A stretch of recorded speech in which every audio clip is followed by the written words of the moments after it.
proton yang terutama dalam hidup ini adalah hubungan dengan Allah. Karena kalau kita gagal hubungan kita dengan Allah, kita udah gak usah bicara yang lain. Karena kita sudah tidak terhubung dengan sumber kehidupan yang berkelimpahan. Ya.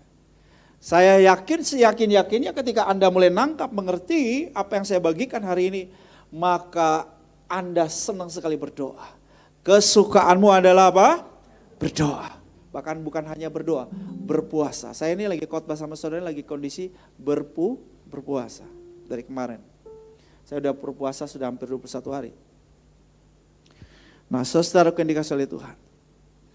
Saya lakukan ini bukan sebagai suatu keberatan, bukan sebagai satu rutinitas atau ritual agamawi. Ya, itu capek dong gitu kan. Tapi kesukaan. Ya, kesukaan. Karena saya mengerti betul ya bahwa doa itu adalah hubungan saya dengan apa?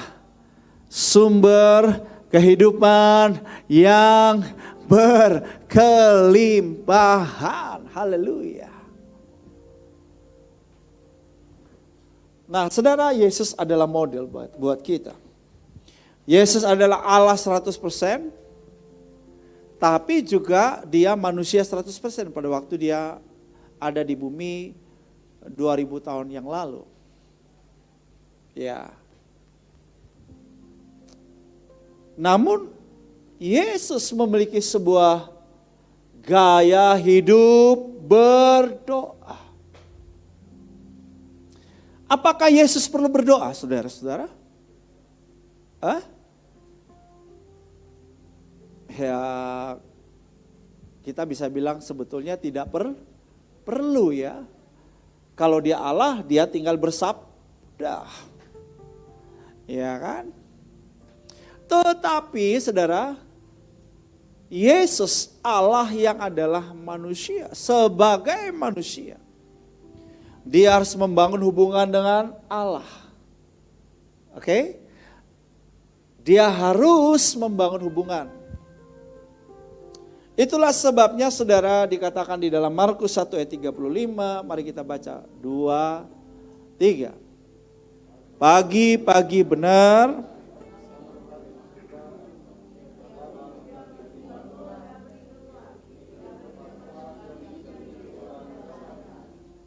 Oke. Yesus pagi-pagi benar ngapain? Kalau kita pagi-pagi benar ngapain?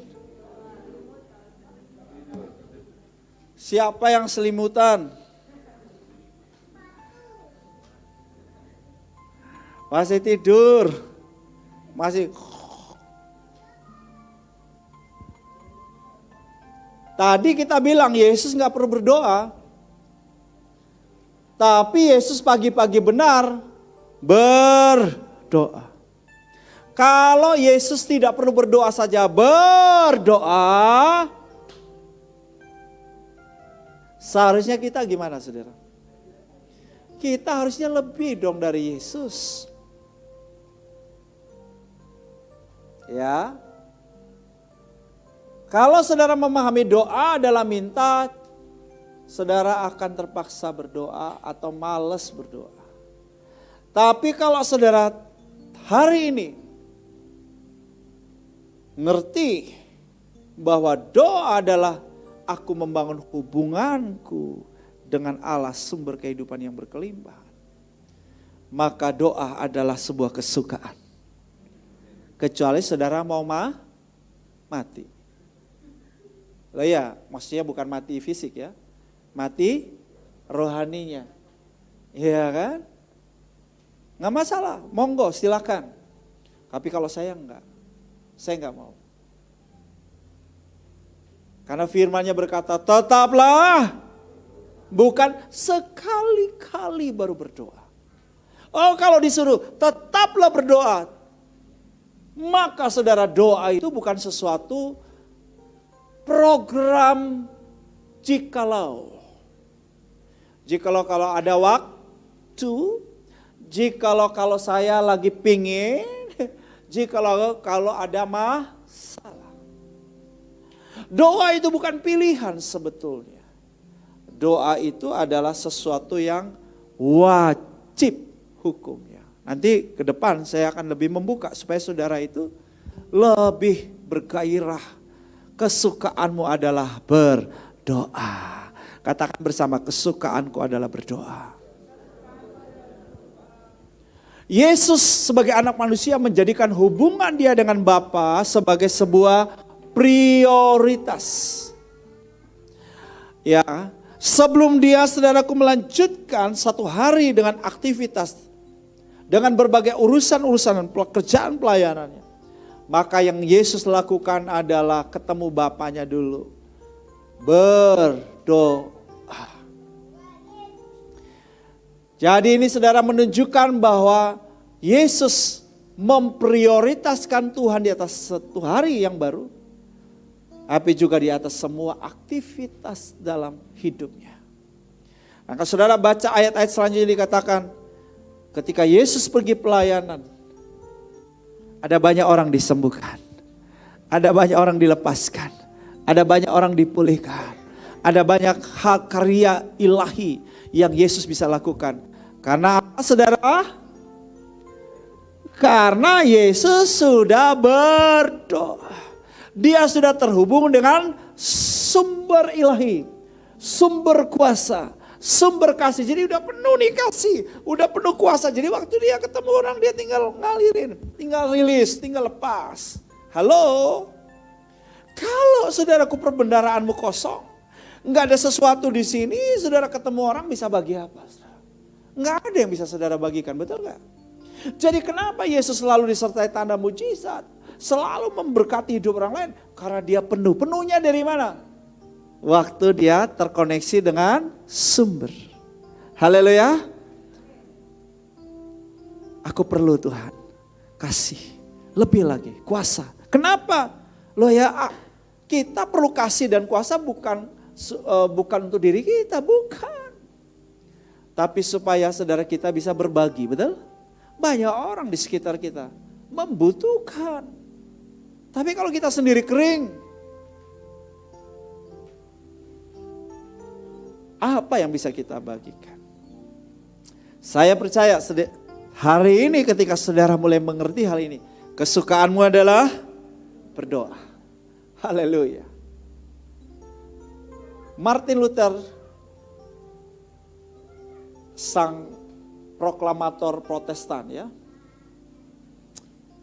itu mendapatkan pewahyuan mengenai Protestan itu dari hubungan dengan Tuhan. Sehingga dia bisa menjadi pembuat sejarah dalam kekristenan. Pentakosta, karismatik, berterima kasih kepada Protestan. Karena itu adalah sebuah gerakan pembaharuan reformasi. Kalau nggak ada Martin Luther, kemungkinan kita masih mempraktekkan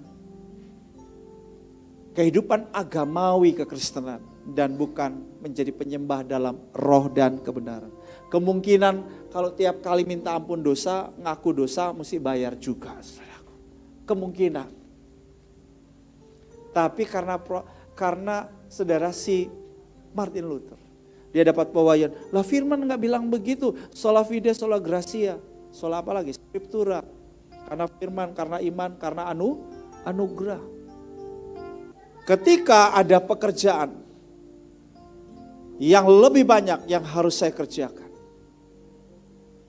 Ketika ada begitu banyak beban, masalah dalam hidupku, maka saya akan memberikan lebih banyak waktu saya untuk berdoa.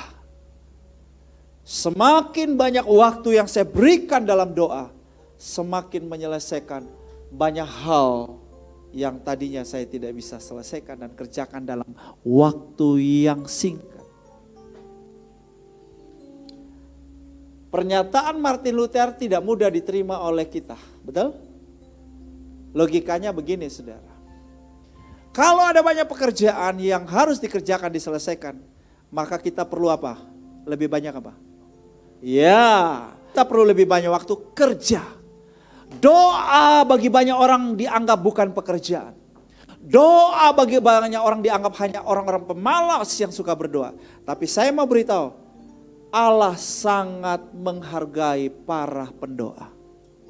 Saya ulangi, Tuhan sangat menghargai para pendoa. Pendoa syafaat itu bagi Tuhan sangat istimewa. Loh, kenapa Pak Pendeta sangat istimewa? Karena para pendoa syafaat itu adalah orang-orang yang mengeksekusi apa yang menjadi kehendak Allah yang sungguh amat baik di sorga terjadi di bumi. Semua kehendak Allah yang sungguh amat baik terjadi di bumi, terjadi dalam hidup keluarga dan komunitas siapapun, kota kita, bangsa kita, oleh karena para pendoa syafaat. Kalau saudara ngerti hal ini, saudara akan menjadi seorang yang kesukaannya adalah berdoa. Ketika engkau masuk dalam ruang doa dan puasa, saya beritahu, banyak hal yang sulit, banyak hal yang sukar, yang membutuhkan 3 minggu, yang membutuhkan 3 bulan, yang membutuhkan 3 tahun, bisa diselesaikan oleh Tuhan dengan cara saksama dan dalam tempo yang sesingkat-singkatnya. Diperlukan doa yang bertekun. Perbanyaklah jam doa.